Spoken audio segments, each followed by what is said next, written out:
पंचशील कार्यक्रम, पंचशील धम्म ध्वज पूरे देश में हमारा क्यों मकसद है? जैसा कि ये भारत भूमि, पूरी भारत जम्मू द्वीप, पूरा भारत सरजमी पंचशील के नाम से, पंचशील और धम्म ध्वज के नाम से और बाबा साहब तथागत बुद्ध के नाम से, उनकी विचारधारा के नाम से पूरे देश में यहाँ पर जो है चल रहा है। तो आज हम जो 8 जनवरी को यहाँ पर धम्म ध्वज दिवस था, जिसको हम आज, उस दिन सोमवार था, आज हमारा संडे है और संडे के दिन सभी लोग फ्री हैं। हमने इसको प्रेस कॉन्फ्रेंस के माध्यम से पूरे देश में घर घर पंचशील और गांव गांव पंचशील के नाम से हमने ये प्रेस वार्ता रखी है। क्योंकि ये सरजमी कहीं भी आप खोदोगे, चाहे वो कहीं अयोध्या हो, चाहे काशी हो, चाहे मथुरा हो, चाहे भारत के किसी भी कोने में जाओगे, तब यहाँ पर जो है तथागत बुद्ध ही निकलेंगे, वही विचारधारा निकलेगी। तो ये पंचशील जो है, इसमें पंचशील आया कहाँ से? तो पंचशील ध्वज जो है यहाँ पर हमारे हेनरी अल्कोट के नाम से एक व्यक्ति थे जिन्होंने थियोसॉफिकल सोसाइटी की स्थापना करी थी अमेरिका के अंदर। वो बुद्ध धर्म से इतने प्रभावित थे कि वो सब कुछ छोड़ छाड़ करके श्रीलंका आए और तब तक जो है हर देश के अपने अपने अलग धम्म ध्वज हुआ करते थे, जो एक कॉमन धम्म ध्वज नहीं था पूरे देश, पूरी दुनिया के अंदर जो है। तो इन्होंने एक प्लान तैयार किया कि कैसे सारी दुनिया में एक कॉमन मिनिमम प्लेटफॉर्म का क्या तैयार किया जाए, एक कॉमन ध्वज तैयार किया जाए। तो वहाँ पर आए, वहाँ पर जो है क्या नाम है, एक भंते हमारे वहाँ पर मिले ज्ञानानंद जी, उनके सानिध्य में जाकर के उन्होंने धम्म दीक्षा ली। 1880 के अंदर धम्म दीक्षा ली और फिर उन्होंने एक प्लान किया कि कैसे जो है ये सारी चीज़ें जो है इकट्ठा की जाए, सारे देशों के लोगों को एक जो है धम्म एक ही कलर का या 2 कलर का या 3 कलर का दिया जाए। तो उसके लिए उन्होंने 1885 में ये मंत्रणा करी। फिर 1886 में उन्होंने एक क्या नाम है धम्म ध्वज दिया भी था, लेकिन वो पूरी तरीके से मान्य नहीं था।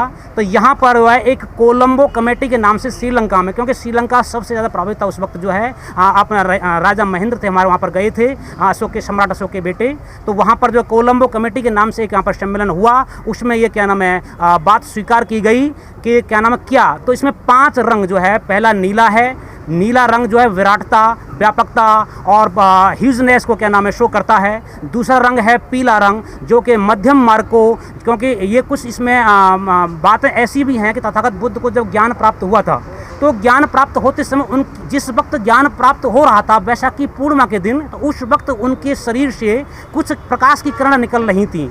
ये उनकी थ्योरी है, ये लोग कहते हैं। तो उस वक्त जो है आँखों से नीला रंग निकल रहा था, शरीर जो है पीला था, पीतवर्ण था, और पूरी बॉडी जो है लालमामय थी, लाल रंग था, और सफ़ेद शांति उनके चेहरे पर एक ओज था, एक स्थायित्व था, एक स्टेबिलिटी थी, एक ठहराव था। तो वो शांति का क्या नाम है वो सफ़ेद रंग था। और अगला रंग जो क्या नाम है नारंगी रंग है, तो उसमें कुर्बानी के लिए, बलिदान के लिए, प्रज्ञा के लिए और सेक्रीफाइस के लिए, समर्पण के लिए और तिलांजलि के लिए जो रंग है।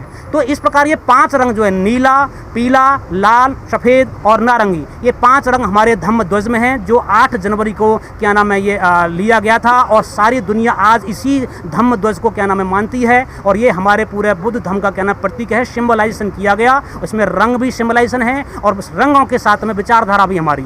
नीला रंग हो एक बड़ा, क्योंकि नीले हमारा आसमान है, जिसमें हमारी सारी दुनिया, सारे जीव जंतु, प्राणी, मनुष्य, हर एक चीज़ उसमें आ जाती है, उसमें समझ आती है, उसमें उसकी व्यापकता में क्या नाम है आ जाती है। अगला रंग जो क्या नाम है पीला रंग है। पीला रंग मतलब मध्यम मार्ग। दुनिया में कोई भी कठोर या कोई भी आसान मार्ग नहीं होता है, एक मध्य रंग, जैसा लगे उस प्रकार से क्या नाम है। इसमें हमारे वो भी रहे हैं क्या नाम है, एक फिलोसफर रहे हैं चारवाक, उन्होंने भी कहा है कि यावत जीवित सुखम जीवित ऋणम कृत्वा घृतम पिबेत भस्मे भूतस्य देहत् पुनरागमनम कुतः। चाहे आलर कलाम हो, चाहे सांख्य दर्शन हो, वहाँ पर हमारी यही विचारधारा आती है, जिसका पूरा समावेशन जो है तथागत बुद्ध ने किया है। तो ऐसे ही अगला रंग जो है क्या नाम है लाल है, जो एक तेज को क्या नाम प्रकट करता है, एक सामर्थ्य को, एक शक्ति को, एक ताकत को प्रकट करता है, जो हमारे अंदर एक है। अगला रंग है सफ़ेद रंग, जो क्या नाम है धैर्य, शांति, समृद्धि, खुशहाली और क्या नाम उसको प्रकट करता है। तो ये हमारे धम्म ध्वज में हमने प्रण किया है, क्योंकि आज 14 तारीख है, मकर संक्रांति भी है। हमने 14 तारीख से लेकर के आज 14 जनवरी से लेकर के 14 अप्रैल तक हमने ये 3 महीने का प्लान किया। पूरे देश में घर घर कोने कोने में जाकर के हम ये धम्म ध्वज घर घर जाके लगाएंगे। और वैसे हमारा बेस प्लान 1 करोड़ का है इन 3 महीने के अंदर, और इससे ज़्यादा भी होगा, क्योंकि मेरी बातें हुई हमारी कमेटी के लोगों से और लोगों से, तो नहीं हम इसको और बड़ा विस्तार रूप देंगे।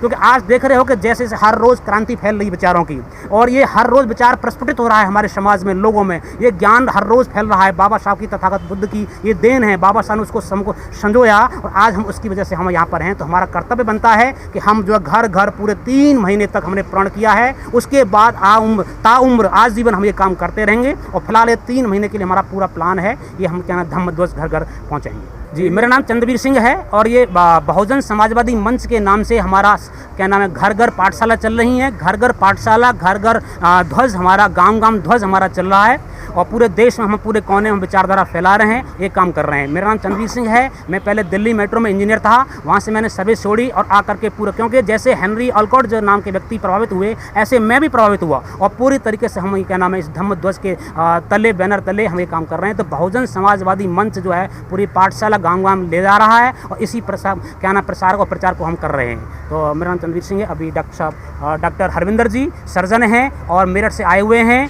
और ये क्या नाम है अपनी बात रखेंगे। बहुत बहुत देखिए, जैसा धम्म दिवस के बारे में अभी इंजीनियर साहब ने बताया है, अभी वर्तमान जो परिस्थिति और स्थिति है, हमारी जो लड़ाई है वो विचारों की लड़ाई है।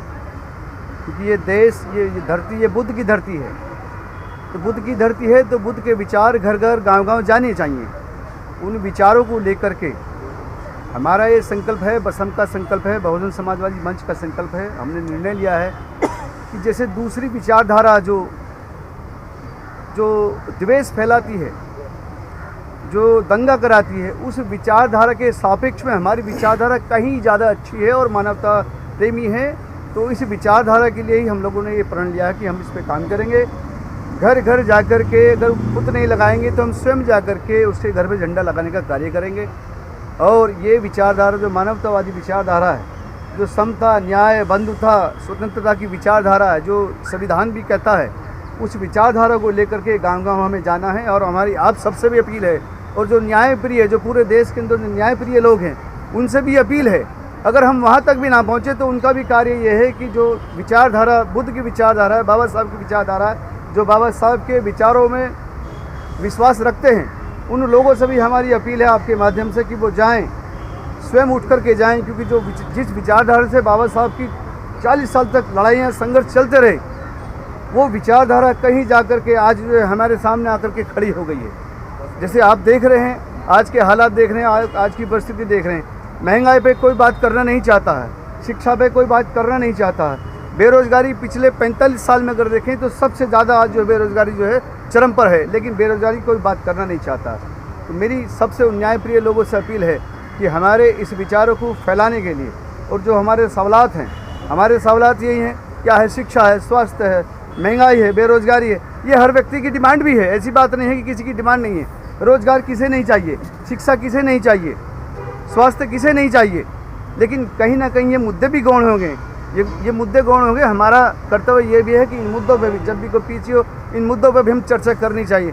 आज देखिए आप पूरा का पूरा भारत जो है, जो बुद्ध की धरती है, उसको किस रंग में रंगा जा रहा है। तो उसके सापेक्ष में हम विरोध नहीं कर रहे किसी का, लेकिन उसके सापेक्ष में जिस विचारधारा से हम आते हैं, जो विचारधारा मानवतावादी विचारधारा, उसको बढ़ाने का भी कहीं ना कहीं हमें कार्य करना चाहिए। तो हमारी सबसे अपील है, जो आपके दर्शक सुन रहे हैं, वो स्वयं भी इस कार्य को कर सकते हैं। ये ज़रूरी नहीं कि चंद्रवीर पहुँचे, एडवोकेट चमन भारती पहुँचे, मैं पहुँचूँ, ये पहुँचे, ज़रूरी नहीं है।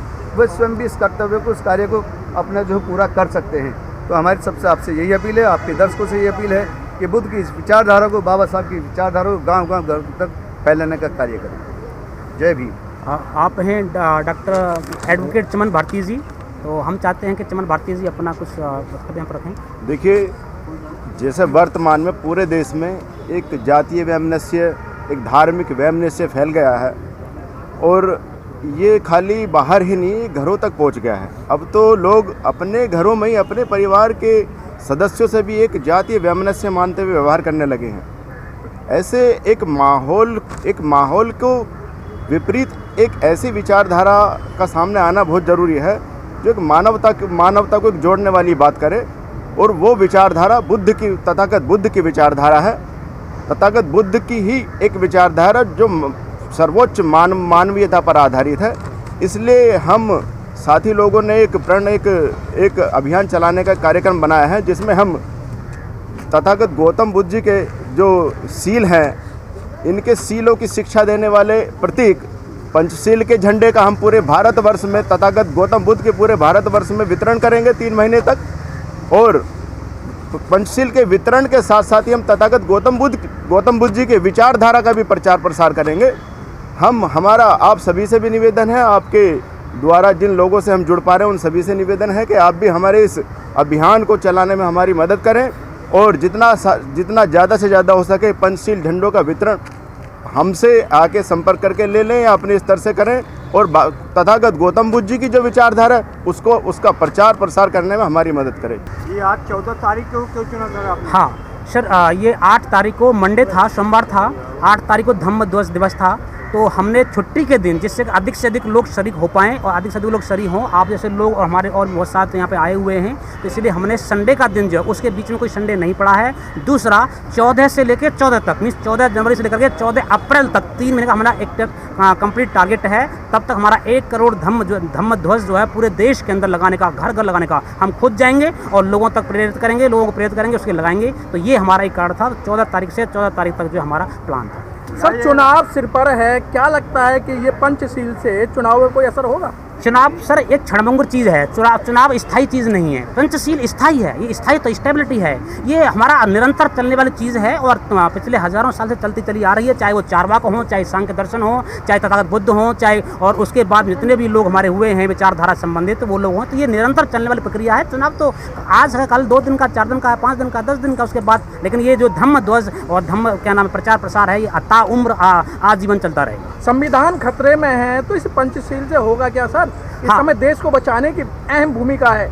जी सर, बहुत अच्छा ये आपने सवाल सही किया है, लेकिन सवाल यह है कि इसके लिए लोगों का एकीकरण, मानसिकता का एकीकरण कैसे हो। तो संविधान खतरे में है, संविधान और हमारा धम्म ध्वज दोनों ही। तो मेरा सभी लोगों से आग्रह है कि आज लोग, जैसे हम लोग निकल के आए हैं, धम्म ध्वज को लेकर निकल के आए हैं, तो आप सभी लोगों के माध्यम से पूरे देश के कोने कोने हम लोगों को ये बात खबर करना चाहते हैं कि आज भाई साहब ने कहा है कि संविधान खतरे में है, तो संविधान को बचाने के लिए, धम्म ध्वज को बचाने के लिए घर से बाहर आए हैं और घर से निकल करके प्रचार प्रसार करें। चंद्रवीर जी, जिन बौद्ध भिक्षुओं का ये काम है वो तो नज़र नहीं आ रहे, तो आप लोगों को क्यों आना पड़ गया? उनका जिनका काम है वो क्यों नहीं आ रहे? सर सवाल इस बात का नहीं है, खैर कोई बात नहीं, वो लोग भी कर रहे हैं, हम भी अपने स्तर से करना चाहते हैं। क्या ये जिम्मेदारी सिर्फ हम उन पर थोप देंगे? हम भी करेंगे, वो भी कर रहे हैं जिस स्तर से। उनका काम ये है ना धम्म का प्रचार करना जी, तो वो कहाँ है? वो भी कर रहे हैं हमारे साथ में। बौद्ध धर्म के क्या नाम है जो भिक्षु हैं, लोग हैं, वो भी जुड़े हुए हैं और वो भी कर रहे हैं, हम भी करना चाहते हैं। ये जिम्मेदारी हमने सोची और समझी, हमें लगा कि हमें करना चाहिए, हमें आगे आना चाहिए, इसीलिए हमने ये काम किया। ठीक है, बहुत बहुत धन्यवाद। और कोई सवाल? अच्छा बैठे हुए हैं। और कोई सवाल आप करना चाहें, हिंदी पे करना चाहें, किसी पे भी करना चाहें?